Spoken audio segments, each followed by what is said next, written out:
Olá pessoal, eu sou Gerson Bonin, editor de testes do Auto Entusiastas e também do Eletro Entusiastas. Hoje eu estou aqui em Joaquim Egídio para mostrar esse BYD King, mas de uma maneira um pouco diferente do que aquilo que vocês estão acostumados a ver aqui no nosso canal.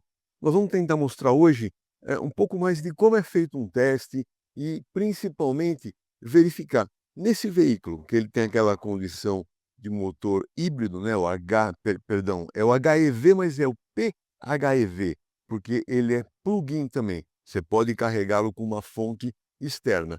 Então nós vamos ver o que acontece em termos de desempenho a hora que a bateria se descarrega totalmente. Então eu quero explicar para vocês algumas situações que acontecem e desmistificar alguma coisa que tem muita gente falando coisa errada por aí. Fique com a gente que eu vou mostrar para vocês isso.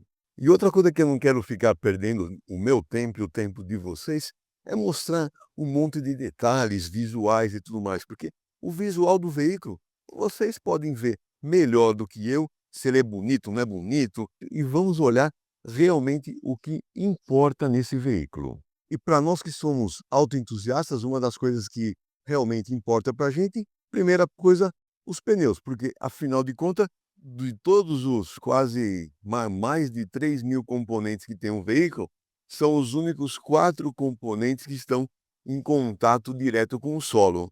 Ele utiliza pneus 215 55 17, suspensão na dianteira é McPherson e na traseira é eixo de torção. Nós vamos levantar esse carro no posto daqui a pouco para vocês verem alguns detalhes a mais que tem aqui por baixo. E os freios, disco ventilado na dianteira e disco normal na traseira. Ambas as pinças são do tipo deslizante, sendo que na traseira ela ainda tem a função de freio eletromecânico, acionamento eletromecânico. Uma coisa que realmente interessa para quem compra um sedã é o tamanho do porta-malas. Tem um volume muito bom, porém ele tem aquela condição que ele não utiliza pneu step, ele tem apenas o kit de reparo do pneu. Isso, para algumas situações, pode ser uma preocupação, porque, principalmente no Brasil, onde tem muitos cortes laterais no pneu, esse kit de reparo acaba não sendo suficiente. E a hora que a gente olhar aqui por baixo, nós vamos entender por que que ele não tem o step. Não é porque a bateria está aqui, mas, na verdade, a bateria está lá no centro do veículo e aqui na traseira eles colocaram o tanque de combustível de 48 litros. E aqui embaixo do capô que está o grande segredo de por que que esse veículo, a BYD propagandeia ele que ele consegue fazer 1.200 quilômetros com um abastecimento, com um tanque de combustível, digamos assim, né. Por quê? Ele tem um motor a combustão do lado de cá, é um 4 cilindros, naturalmente aspirado, ou seja, aspiração atmosférica, que desenvolve 110 cavalos e acoplado a esse motor tá o conjunto elétrico, que são motores elétricos. No caso dessa versão GS, é a versão que tem maior potência, maior torque, e esse conjunto todo combinado, ele consegue entregar uma potência que faz com que o 0 a 100 desse veículo seja abaixo dos 8 segundos. Então isso é uma grande vantagem em termos de desempenho. E nós vamos entender já já por que que ele consegue um alcance tão grande com um tanque de combustível. eh, Logicamente, ele acaba explorando muito as cargas de bateria que você faz a cada ciclo. Então, com isso, ele consegue alternar modo de funcionamento do motor a combustão com o modo do pacote elétrico. O que a gente vê também aqui é que todo esse conjunto, ele tem bastante tecnologia, né. Não é um conjunto simplesmente, foi colocado um motorzinho elétrico aqui para ajudar o motor a combustão, não. Ele é um conjunto bem mais complexo. A gente vê do lado de cá todo esse pacote elétrico que substitui, na verdade, o câmbio normal. Então ele passa a ser 2 motores elétricos acoplado ao motor a combustão, sendo que um motor elétrico tem momentos que ele funciona como gerador e outros momentos que, junto com o segundo motor elétrico, funciona como propulsor. a gente vê que tem 2 reservatórios, né, de expansão, um desse lado, o outro do lado de lá do veículo. Isso é porque tem temperaturas diferentes de trabalho e o sistema de arrefecimento tem que administrar as 2 coisas. E ainda sendo um carro híbrido, a gente vê que a parte de isolação acústica também foi bem pensada, porque a hora que esse motor a combustão entra em funcionamento, toda a parte de coxinização dele, está aqui, uma parte aqui do lado esquerdo, outra parte na parte traseira e frontal aqui, tem que absorver todas as vibrações desse motor e, obviamente, não pode passar muito ruído para a cabine, senão o usuário fica muito incomodado, porque ele vem dirigindo no modo EV, né, no modo elétrico, com bastante silêncio, e de repente entra um motor a combustão para causar distúrbio. Então isso tem que ser muito mais bem estudado pelos engenheiros. Então, dando seguimento a essa nossa avaliação, nós vamos até o posto, dar aquela olhada por baixo, descobrir se tem algum segredo a mais embaixo do veículo e depois a gente volta aqui para a pista para poder andar com o veículo e sentir algumas coisas a mais. Eu saí de casa hoje com 100% de bateria, já estou com 60%, ou seja, o que eu andei já aqui hoje, eu já gastei cerca de 40% da bateria, mas eu quero gastar tudo, justamente para desmistificar alguma coisa. E o que eu quero desmistificar está aqui. Vou mostrar para vocês agora, enquanto o carro está parado ainda, que fica mais fácil e mais seguro para todo mundo, né? Então, olha aqui, a bateria está com 68%, tá? E aqui nesse painel de controle, eu tenho como falar para o carro reservar 30, 40, 50% da bateria. Quanto que eu quero que ele reserve de bateria para, por exemplo, eu vou sair de Campinas, vou para São Paulo, vou andar bastante no trânsito de São Paulo, então é interessante eu reservar carga de bateria para andar no trânsito de São Paulo, que dessa maneira, com o sistema elétrico funcionando, o carro fica muito mais econômico no anda e para do trânsito, diferente de usar um motor a combustão. Então o sistema ele tem duas maneiras aqui, ele pode deixar automático, e aí ele vai salvar quanto ele achar que deve salvar, ou você pode especificar também o quanto você quer que salve. Então eu estou deixando aqui no automático e quero que ele, olha aqui, ó, o mínimo que eu consigo gastar, vamos falar assim, guardar da bateria é 25%, ou seja, dos 100%, que é cerca de, vamos fazer a conta arredondando, de manhã que eu saí de casa estava dando 100%, 105 quilômetros. Então vamos botar na relação de 1 para 1, 100 quilômetros, 100%. Então agora que eu estou com 59 quilômetros, eu estou com 60% de bateria aqui. Então eu tenho como reservar aqui o quanto que eu quero que o sistema guarde de energia. Hoje eu quero que ele não guarde nada, eu quero que ele me gaste toda a energia que eu quero ver com esse mínimo residual de 25%, como que fica o desempenho do veículo. Então vamos lá, vamos andar um pouco esse carro, vamos até o posto e aí a gente vai conversando depois sobre isso. E já vamos fazendo uma avaliação aqui nessa parte da cidade. A gente vê aqui, ó, lombadas. Esse carro tem que tomar um pouquinho mais de cuidado passar nas lombadas, porque como ele tem a frente muito longa, ele acaba embicando e raspando a frente. Eu estou com o modo Eco ligado, eu vou desligar o modo Eco. São 3 modos de condução: normal, Eco e Sport. Vamos deixar no Sport para que a bateria se consuma o mais rápido possível. Um pequeno trecho de paralelepípedo, e de ver que esse pneu 215/55/17, ele vai bem aqui, ele tem uma calibragem relativamente alta, por isso acaba passando um pouco de aspereza, mas é uma aspereza bem borrachuda.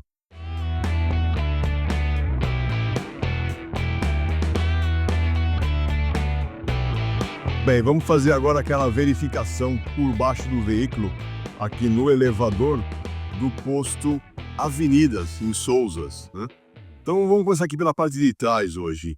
Uma coisa que já me chama bem a atenção é justamente esse tanque de combustível posicionado para trás do eixo traseiro.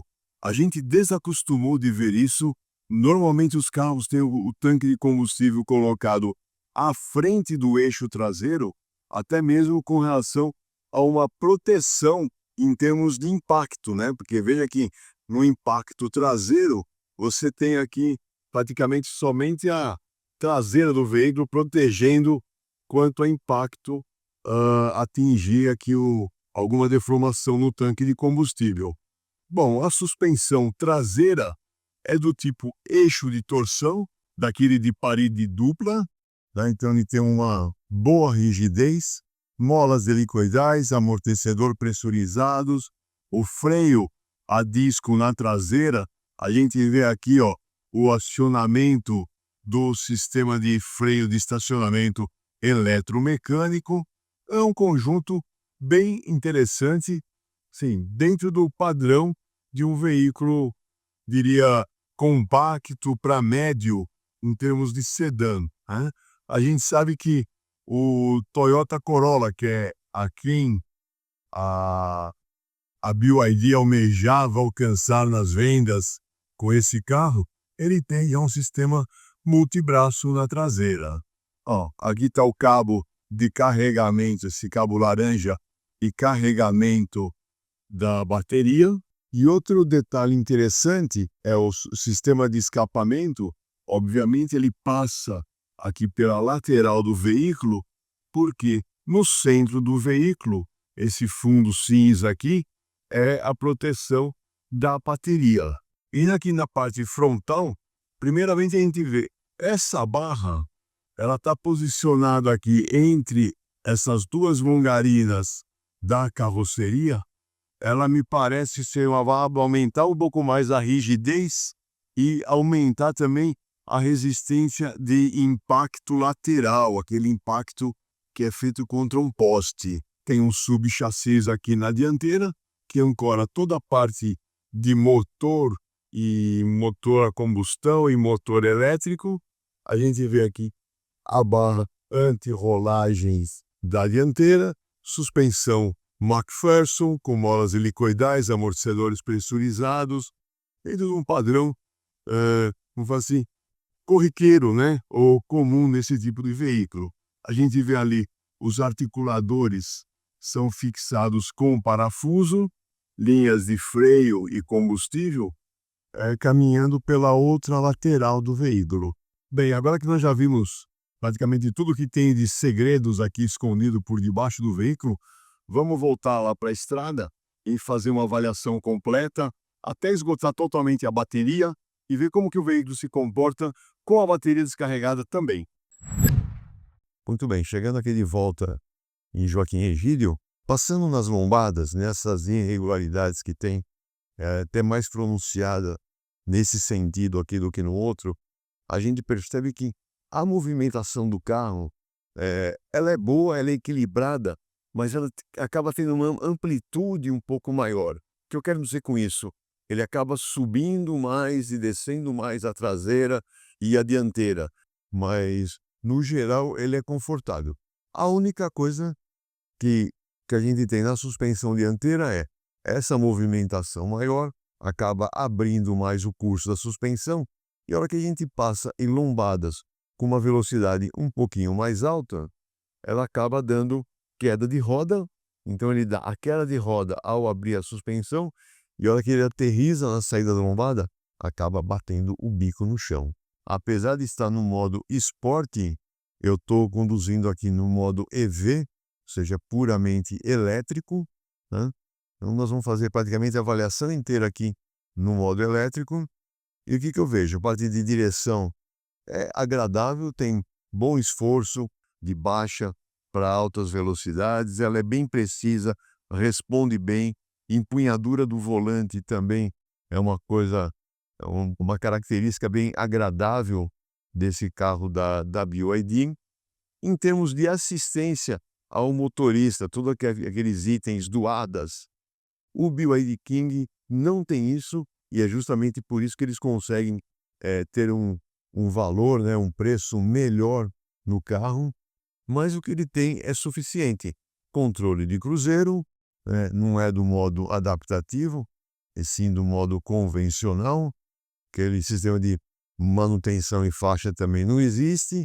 Central multimídia vira de um lado para o outro, porém, se você está trabalhando com o modo Waze, por exemplo, com o espelhamento do Apple CarPlay, o Android Auto, ele fica sempre na horizontal. Aqui ainda tenho condição, por essa tela, de mudar o modo de regeneração de energia, ou seja, a intensidade de regeneração. Eu estou aqui no modo padrão, que é aquilo que você tira o pé do acelerador, você sente uma pequena desaceleração, como se fosse o freio motor, vamos dizer assim, de um veículo normal, e eu posso ativar aqui para o modo alta intensidade. A hora que eu tiro o pé, ele dá uma desaceleração maior, fazendo a regeneração de energia, mas não chega a ser aquela condição de one pedal de condução. E em termos de desempenho, a aceleração do veículo é boa, a retomada também de velocidade é boa.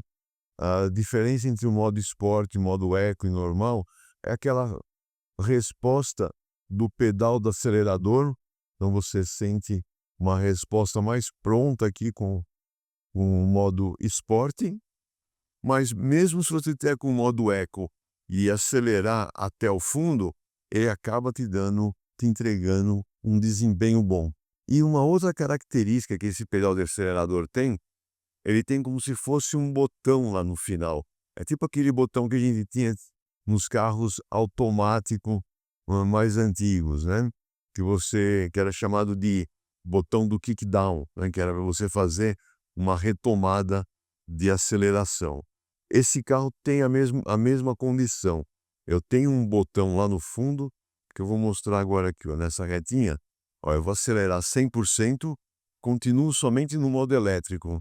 Se eu aperto o kickdown, aquele botãozinho lá no fundo, viu que ficou vermelhinho o motor aqui, significa que o motor a combustão entrou para somar energia com o motor elétrico. Com isso, o desempenho do carro fica bem melhor, ele acelera bem mais mesmo. Você percebe uma aceleração maior. Imediatamente, na hora que você tira a aceleração, ele corta o motor a combustão e volta a trabalhar no modo puro elétrico. Isso porque nós estamos nesse momento com cerca de 45%, 50% aqui de carga da bateria. Já já o sistema vai trabalhar de outra maneira. Então vamos continuar aqui na nossa avaliação.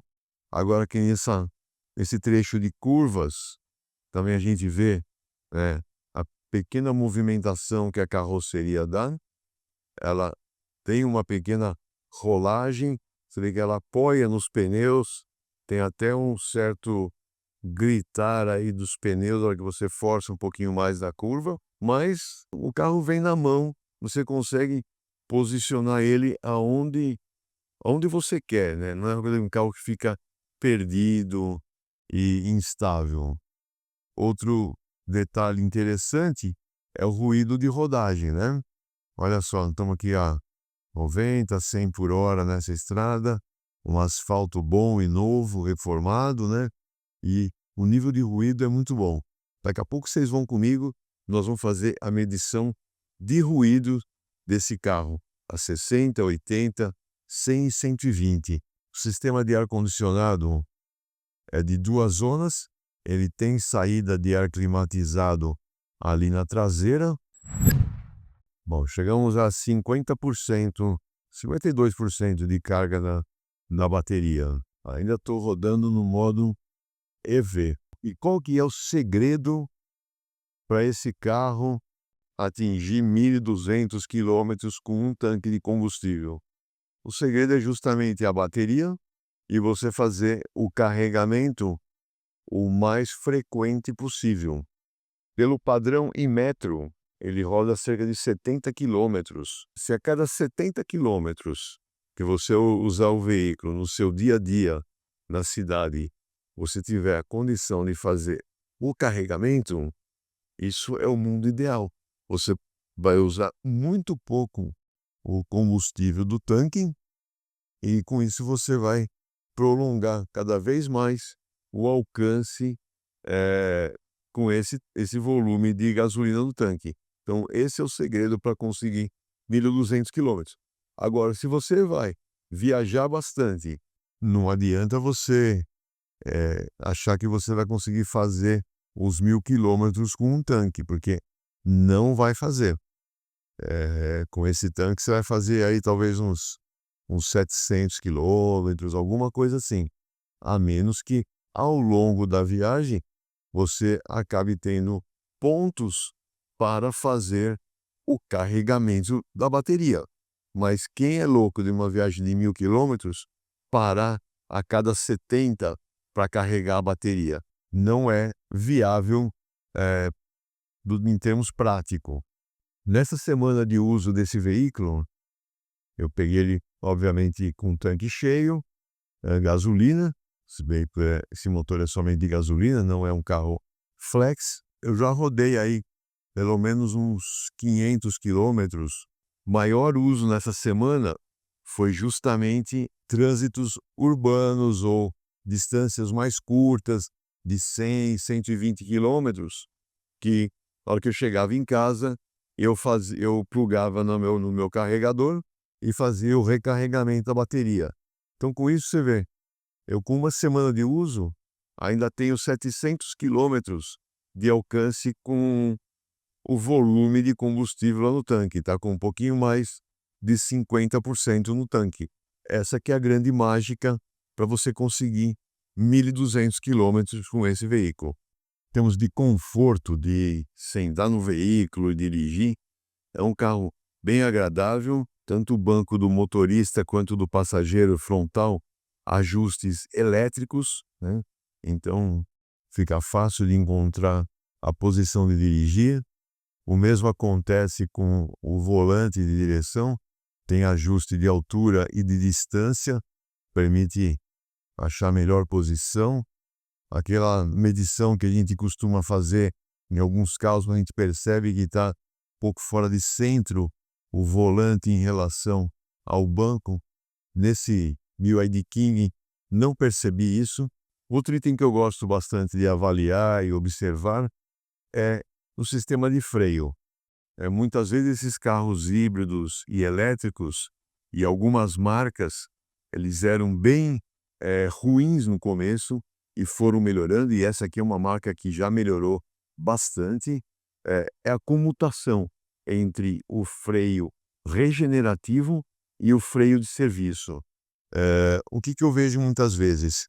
Aqui nesse caso, vamos fazer uma simulação aqui, pegar essa retinha, eu tiro o pé do acelerador, eu aplico o pedal de freio, aumenta a regeneração, e aí quando eu venho tirando o pé do freio, ele, em alguns casos, ele acaba dando uma devolutiva, ele acaba dando uma pequena aceleração no veículo que a gente não tem vontade que aconteça. Nesse caso aqui, já evoluíram bastante. A BYD, ela trabalhou bastante nisso e já está entregando veículos melhores nesse quesito. E isso, para mim, se reflete diretamente no conforto ao dirigir. Agora que a gente já avaliou toda a parte principal do veículo aqui, espero que vocês tenham gostado até essa parte. Agora estou com 44% de carga na bateria. Eu vou sair daqui de Joaquim Egídio e vou em direção a São Paulo. Tá? Então eu calculo que perto ali do aeroporto de Viracopos, até ali mais ou menos, eu vou estar com a bateria descarregada e ali a gente volta a conversar. Bom, estou aqui na parte do Anel Viário de Campinas, estou com 25%, 24% agora, de carga na bateria. E tem gente que fala que quando acontece isso, descarrega a bateria, o carro fica sem desempenho. Olha, o carro ele não baixa de 24%, 25%. Eu acelero aqui, eu percebo uma aceleração forte. Talvez ele não faça o 0 a 100 com o mesmo vigor de quando o carro está com a bateria totalmente carregada. Mas, sinceramente, eu não percebo dificuldade para fazer uma retomada de velocidade. Estou pegando um acesso de uma rodovia. Você vê que por mais que eu tente colocar o modo EV, ele não entra agora. Eu estou no modo híbrido e eu vou entrar aqui na rodovia e vou acelerar.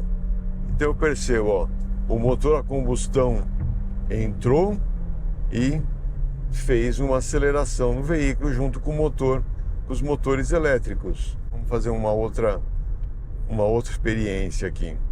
Vamos ficar atrás desse caminhão por um período.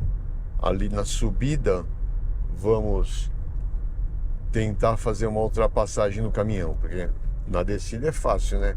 Até carrinho de rolemã faz a ultrapassagem. 23% de bateria. Vamos deixar cair mais a velocidade. Você vê que agora, como eu estou em desaceleração, ele está fazendo regeneração de energia. Aqui, ó, o caminhão caiu para 80 por hora, 70. Vamos cair um pouquinho mais e vamos fazer a retomada aqui, imaginando que vamos fazer uma ultrapassagem. Aqui, ó, aceleramos. Aqui, ó. Obviamente você escuta o motor a combustão trabalhando muito mais, mas o carro faz a ultrapassagem com até uma certa facilidade. Então não é que ele fica trabalhando só no motor a combustão de 110 cavalos, não. O motor elétrico, com esses 25% que ainda tem de carga na bateria, ele também colabora com o desempenho. O que ele não faz nessa condição, você não consegue mais ter uma condução em modo puramente elétrico. Isso ele fica impossibilitado. Eu tento aqui, ó, como tá para elétrico, ele não vem, ele fica o tempo todo como HEV, né? E ele passa a ser um carro híbrido como outro híbrido qualquer, como um híbrido não plugável, né? Aquele híbrido autocarregável. Basicamente eu tenho aqui o carro para andar 120 por hora, uma rodovia com tranquilidade, acelero, tenho uma aceleração para fazer uma ultrapassagem. Na hora que eu piso no freio, ele faz a regeneração de energia, ele passa a ser um veículo HEV e, logicamente, o consumo do combustível vai ser um pouco maior. Por quê? Agora eu estou andando praticamente no modo combustão, né? E tenho um carro mais pesado, que é o peso justamente daquelas baterias que nós vimos aqui embaixo. Então essa é a desvantagem do carro plugável. Ele tem uma bateria maior, então na hora que você está com a bateria nessa condição, você acaba tendo um pequeno consumo adicional de combustível. Bem, pessoal, era isso que eu queria mostrar hoje, um pouco diferente para vocês. Espero que vocês tenham gostado desse vídeo.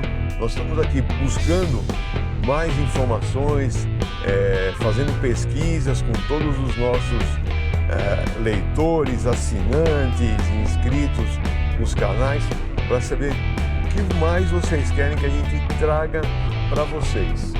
Então, por favor, deixe aí seu comentário, entre nas nossas redes sociais e nos diga o que vocês querem ver mais aqui no Auto Entusiastas. Obrigado pela sua audiência e até a próxima.